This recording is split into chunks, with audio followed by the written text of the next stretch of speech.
Welcome to the Modern Intimacy Podcast, a show about mental health, sex, relationships, education and tips, and those private things we need to talk about more publicly without restrictions.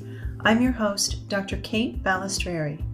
A licensed psychologist, certified sex therapist, packed couples therapist, and sex addiction therapist, I know that mental health is directly tied to the quality of our relationships and our sex lives.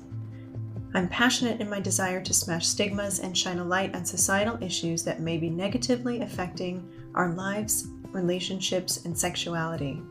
During this podcast, I will also give you practical answers and insights to questions you've been wondering about.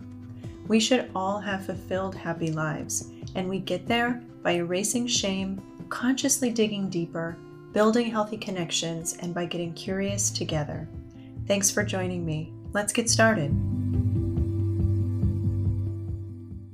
Hi everyone, welcome back to the Modern Intimacy Podcast.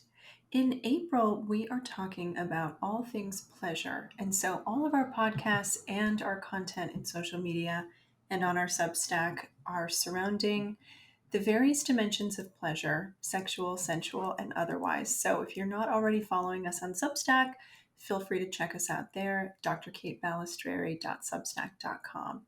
So today on the podcast, I received a question from a man named Eric who wrote in and said he's in his 40s, and he said, I feel dull and disconnected from sex lately. My wife said I neglect myself since the pandemic, and that's why I don't feel a lot of sexual interest or pleasure. I'm not depressed and don't have any trouble with erections when my wife initiates, but I just kind of feel out of touch with sex lately. How do I get my sex drive back? I love this question so much. One, because it's so vulnerable, but two, because there are a lot of possible reasons why Eric might have lost his relationship to sexual interest, desire, or pleasure. So to help me answer this question and talk a little bit more about pleasure in general, I've invited today a man named Court Vox to the podcast. And Court is a certified sex and intimacy coach, a surrogate partner intern, and sacred intimate based in Los Angeles. He's a member of the World Association of Sex Coaches, founder of the Body Vox, and co-founder of SQUIRM, a company that makes objects for various sensory experiences. Court is a guide for a vast spectrum of individuals and those in relationships seeking more in their erotic and intimate lives. Court, thanks so much for joining me today. Thanks for having me. Yeah, can you say just a little bit more about the work that you do before we address Eric's question? Yeah, so I'm a somatic sex and intimacy coach. So somatic means of the body. So unlike a traditional coach or therapist, I work with experiential learning. I work with body-based exercises, and I also facilitate learning through touch. I pull from a couple different modalities: somatic sex education, sexological bodywork, surrogacy, as well as tantra and BDSM, to help people kind of explore all the things that they would like to. And it's really through a lens of somatic sex therapy. And also, while I'm not a therapist, it ends up being very therapeutic in nature. I'm sure. Um, well, I'm curious, as you were hearing Eric's question, what were some of the first things that came to mind for you about what he might be experiencing or where to start? Yeah, so I think a couple things he said were interesting. One was he's not depressed.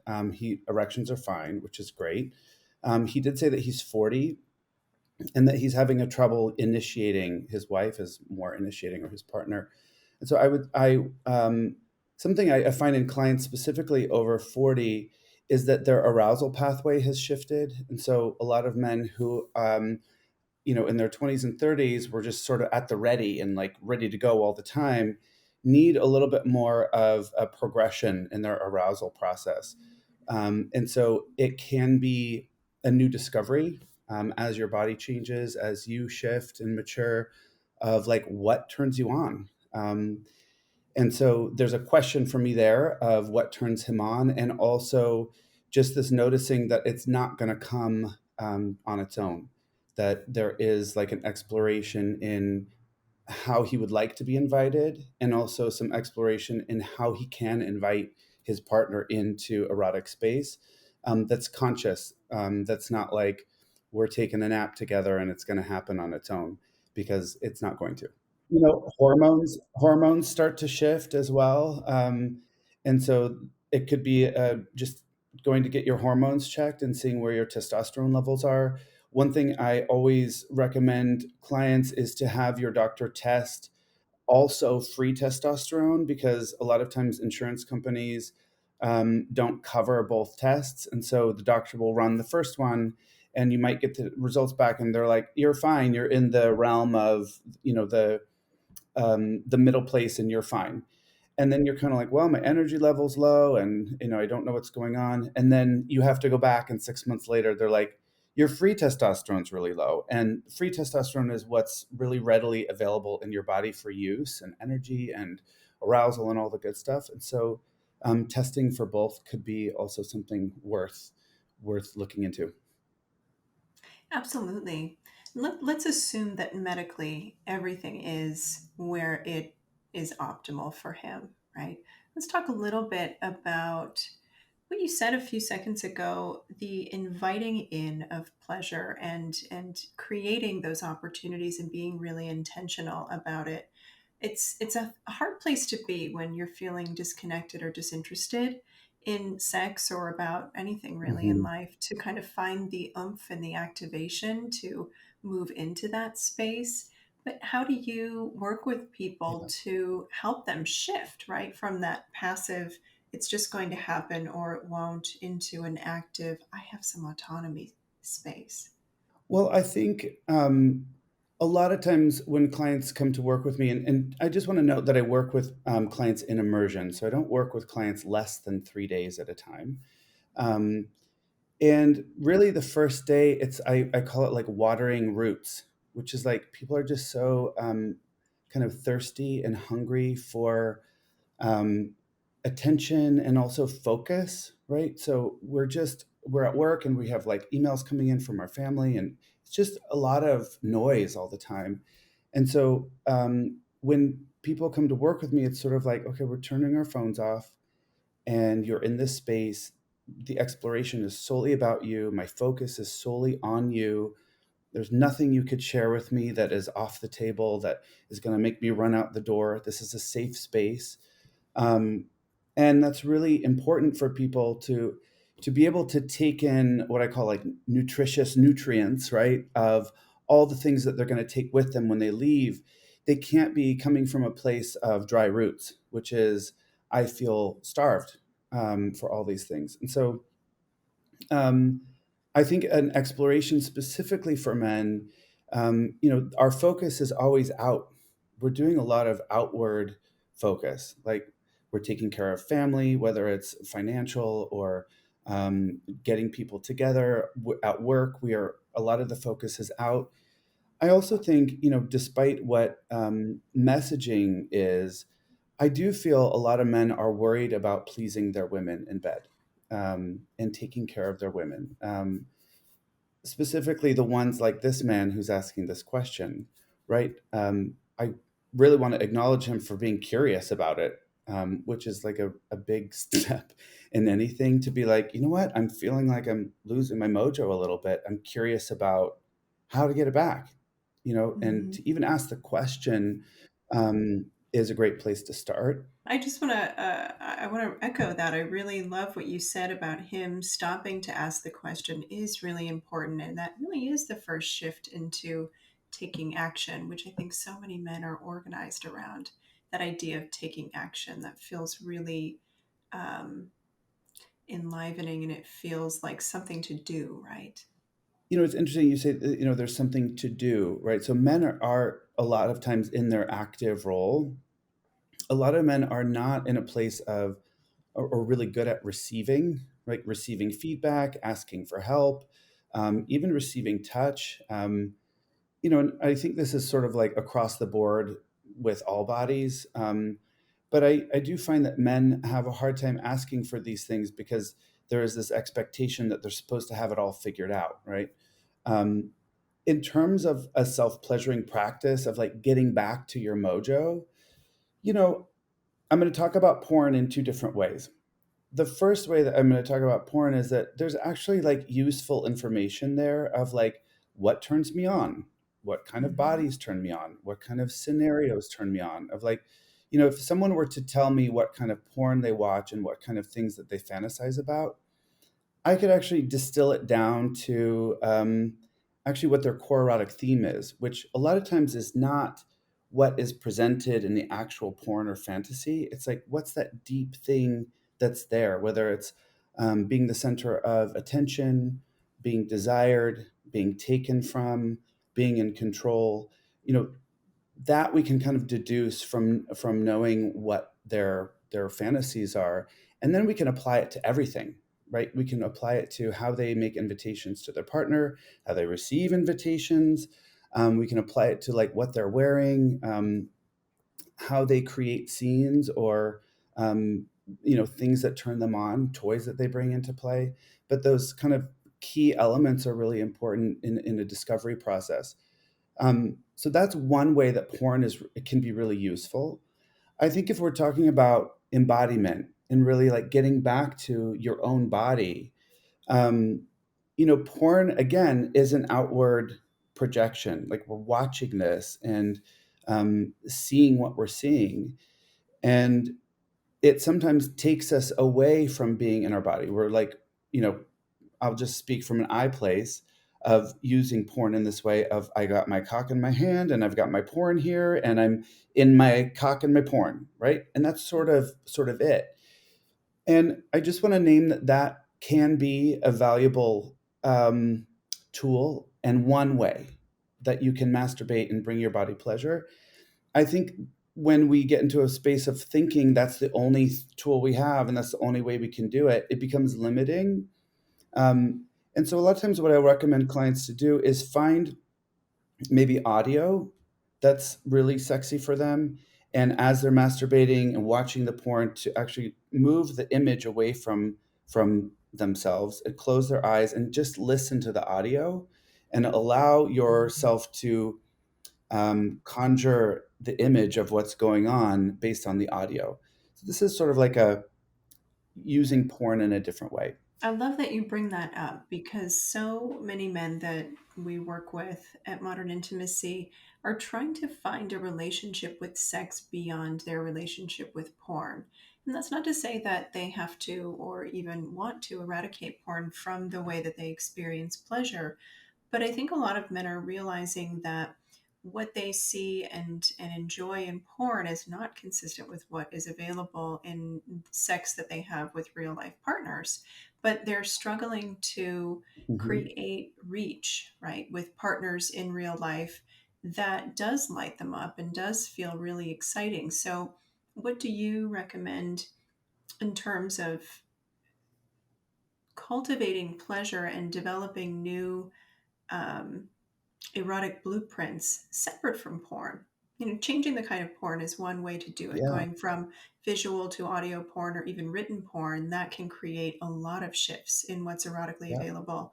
But if we were to put porn aside altogether, what would you recommend to men or anyone trying to think about what turns them on in different ways and start that exploration? To answer the question, there are ways to have a self-pleasuring practice that do not involve porn, and it's going to feel a little crunchy in the beginning because you're breaking a pattern, you're starting a new pattern. And so my invitation really is to stick with it and also set aside increments of time. So 15 minutes to start, and then move up to 30, and then give yourself an hour. And so when I say self pleasuring practice, I'm not necessarily talking about masturbation, which is cock in hand and stroking your cock. It can include that, but acknowledging that you have this huge, beautiful body landscape to explore. And really, when I'm needing to reconnect with myself and needing to reconnect with my own body and my own eroticism, my self pleasuring practice in this way is really important for me, of just finding a space, setting a time container, which usually for me is an hour. I set an hour aside, I play music.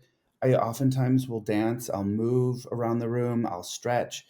A self pleasuring practice is leaning into what feels pleasurable for me in that moment. So my body might be asking for stretches. It might be asking for push-ups or sit-ups. Like, what is my body asking for in that moment?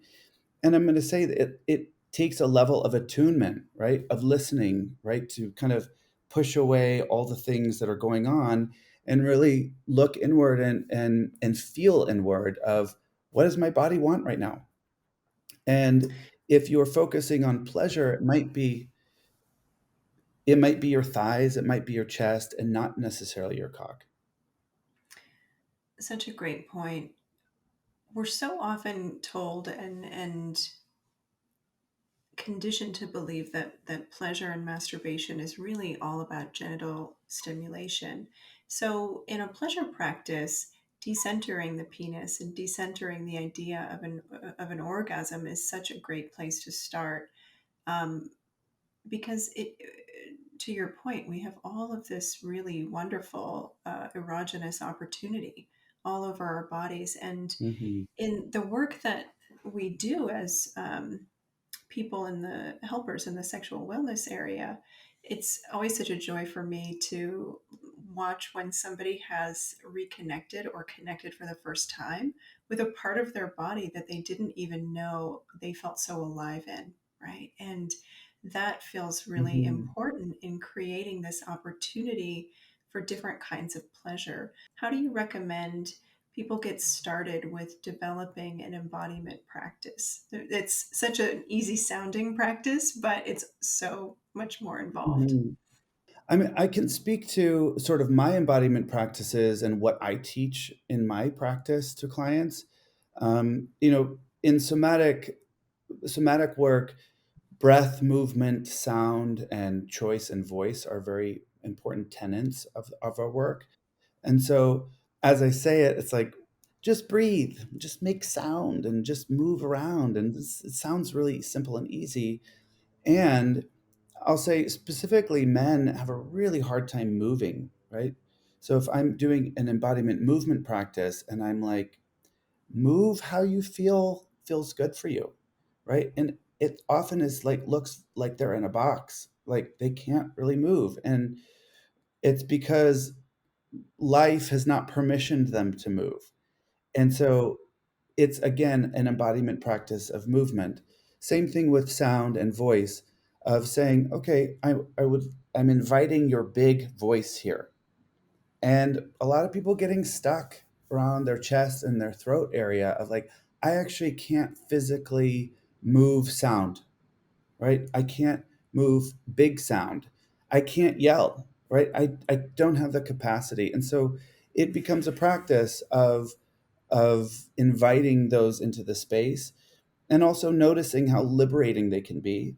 And the other one is using your voice to ask for what you want. This is also incredibly challenging. So these are sort of tenets Mhm. of my work, and they're all part of embodiment practices. I really appreciate what you said about a lot of men not really knowing how to move or not knowing what to do with their bodies when they're invited to move because of, I think, the prohibitions that many men are conditioned around to only know how to move in activities of competition, right? Or activities of sport. And that idea of receiving pleasure or engaging pleasure without there being a goal can be really challenging sometimes psychologically for some men to get to.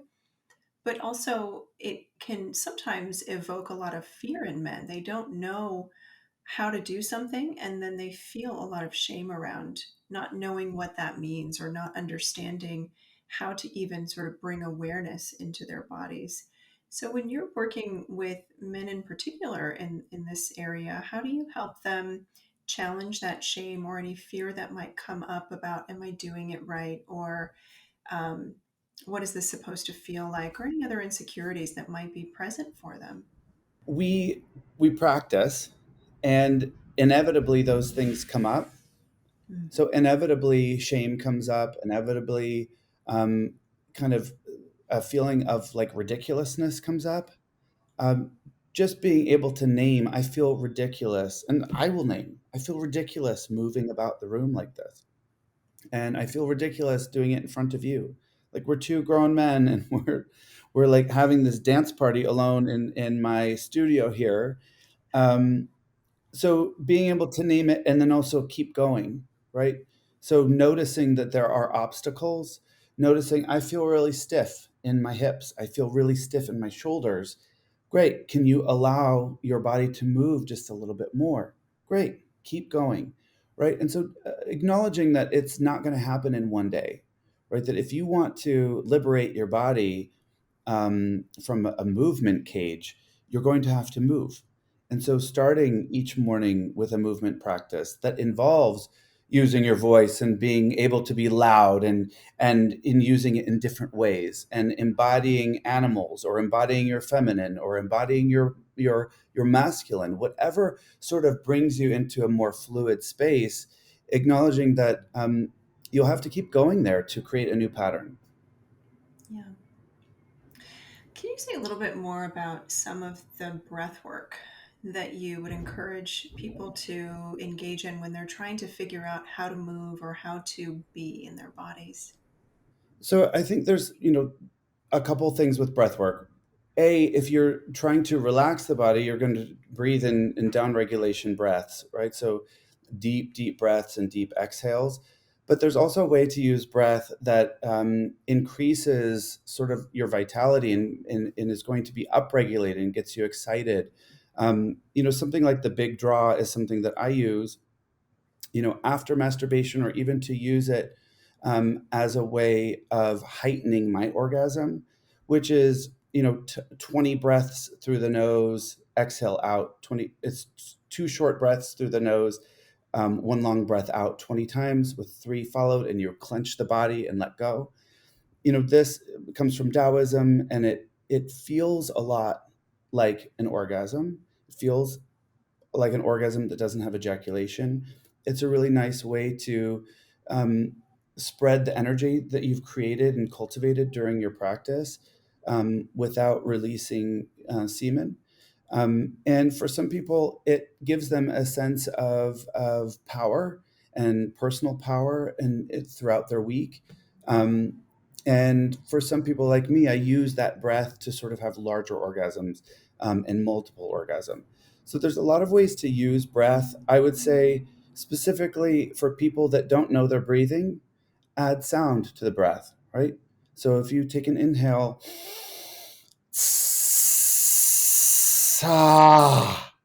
you're breathing if you can hear yourself breathing. And specifically in movement of, you're working up a sort of sweat, you're working up your body moving and you're feeling heat. And so to allow yourself to emote with breath is really important. So you mentioned power being one of the things that you work with a lot in that I definitely remember seeing on your work on your website. And so many of the folks that I work with when they're in this sort of, I don't want to call it a, when they're in this disconnected space, I often find that when they get a little bit more clear about what's going on in life, they feel disempowered or kind of cut off from a sense of um, autonomy or a sense of agency in their world. And that can show up in this passivity or this detachment from their sexual virility. And so I wonder about how you help people start to explore power, or what are some questions that they might ask themselves to consider whether or not power is something that needs to be evaluated as an impediment to desire, and or how it might be something that is important in the cultivation of desire. That's such an individual question. I think I'm just going to speak about men again. I think, when I talk about dominance and submission and I talk about power in sex, I think, when I'm speaking to submissives about how to step into submission more, the the invitation is, can you leave society at the door, right? Because when we come into this space, it's not valuable here. So one of the best things someone has said to me is, after kind of like talking through an experience of a BDSM session was, I was like, what was hot? What was hard about this? And they had been asked to go to the studio and bring back a collar. And they were asked to do that on their hands and knees. So when we were discussing what was hot and what was hard was crawling to the studio, getting the collar and bringing it back. What was hot was also crawling to the studio, getting the collar and bringing it back. So oftentimes the things that are hard and things that go against what we're told in society, they're transgressive in nature, those are the hottest things, right? A grown man or grown woman is not going to be crawling around on their knees getting you things in real life. But in erotic space, that's really sexy. And so sometimes it's as you are stepping into your submission and even stepping into your dominance or your power in that way. And I'm going to say that there's a lot of power in submission as well. But for men who are wanting to be more dominant or are being asked to be more dominant, it's sort of similar. There's a surrender that happens, which is I've got to let go of the fact that I'm a good husband, I'm a good father, and good men don't tell their women what to do. Good men don't spank their women. Well, good men don't push their women against the wall or throw them around the room. Well, that is true. And when there's an agreement and there's an ask, right? Somebody's saying, I actually want you to throw me around. I want you to smack me in my face. I want you to spank my ass. The contract changes and the work for a dominant or a work for a man who is wanting to be in his dominance, the work is actually letting go of societal pressures as well and stepping into something that is a little more animal body, which is really challenging for a lot of men. It is really challenging, especially when a lot of the men that have this dilemma internally are partnered with someone that they really care about and really respect. And it's hard for them to step into a space where being more dominant might also take the appearance of being devaluing, degrading, dismissive in some way, because that's not who they are and who they want to be in their real lives. And the idea that Hmm. it might be sexually interesting for them or for their partners can evoke so much fear that somewhere deep inside their personality, this is who they really are. Right. So it's really Yeah. important for folks who are in that space to get clear about what it is you're agreeing to with your partner so that you can feel really confident that they want it, that they are inviting it, and that you Hmm. know each other's limits, right? Because that's part of being partnered and exploring in this space together that can be so beautiful. You get to share these explorations of the limits together, and that can be a really intimate space. Yeah, it's, specifically for couples that have been together a long time, it can be really scary to ask for these things, specifically like 10 years in, 20 years in, and desires have changed. I want to go back to your caller, the man who wrote in, who's 40 years old. I don't know how long he's been with his partner. I think another question I would ask from him is, do you want your wife? Do you want to be with your wife sexually? And that's an important question. It's a hard one for people to come to terms with. Of you might not just be into that person at this moment, and you need to find something else that brings that person back to life for you. Um, and sometimes that is an exploration of yourself, and also being able and feeling safe to say, I'm into this, and it's really rough to share with you because you're the person I love the most. We've got 20 years on the line. We've got kids. We've got a house. There's so much at stake, and you're my best friend. There's a lot at stake in sharing desires that could be less than savory and received in a way that's not accepted or heard or felt, if that makes sense. It does. It does. And so many partners. come into that conversation with good faith and they really want to explore those dynamics with their partner. And it's often a big surprise when they, in fact, have their own big fantasies and desires that they've been sitting on for a while and haven't known how to share. So, when there is that really strong foundation between two people, having the courage to lean into that together and respond from a place of non-judgment is kind of the gift into opening the next chapter in your relationship. Um, so, Mhm.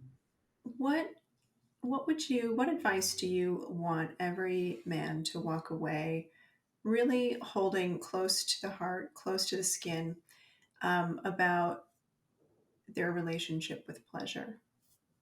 I think, what I would love people to walk away with, just maybe from this brief interview, is that pleasure is really nuanced. It's really personal. I would invite weirdness and invite exploration and curiosity. Um, I invite movement and, explore your voice and what comes out. Explore clothing and how that changes you, and alters your mood. Exploring what brings you pleasure. I couldn't agree more.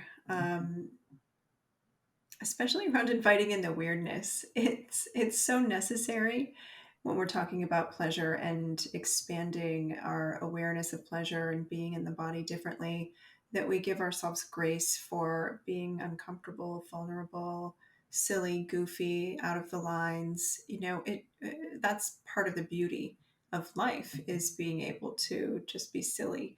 And when we remember that pleasure, whether it's sexual, sensual, or otherwise, is really an extension of play and vitality in our adult lives. I think it can make it a lot more permissible to not know what to do and to not care about not knowing what to do, and just let that be a starting point for exploration. All right, great. Well, Court, thank you so much for joining me today and having this conversation about pleasure. Where can people reach you if they want to learn more about what you do or if they want to work with you? Great. So you can find me on the internet at www.thebodyvox. That's BODYVOX. And just generally searching my name, Court Vox, and Court Vox on Instagram. Amazing. Thank you. We'll include all of Court's information in the show notes for today. And as always, thank you everyone for listening and being a part of this journey with us. We'll see you next time. Thank you for listening to the Modern Intimacy Podcast. On Instagram, follow me at Dr. Kate Balestrieri and at The Modern Intimacy. On TikTok, check me out at Dr. Kate Balestrieri and on Twitter at Kate Balestrieri. Everyone has questions about mental health, sex, and relationships. Send yours to me via DM on Instagram or email them to questions@modernintimacy.com and I'll answer some at the end of each episode.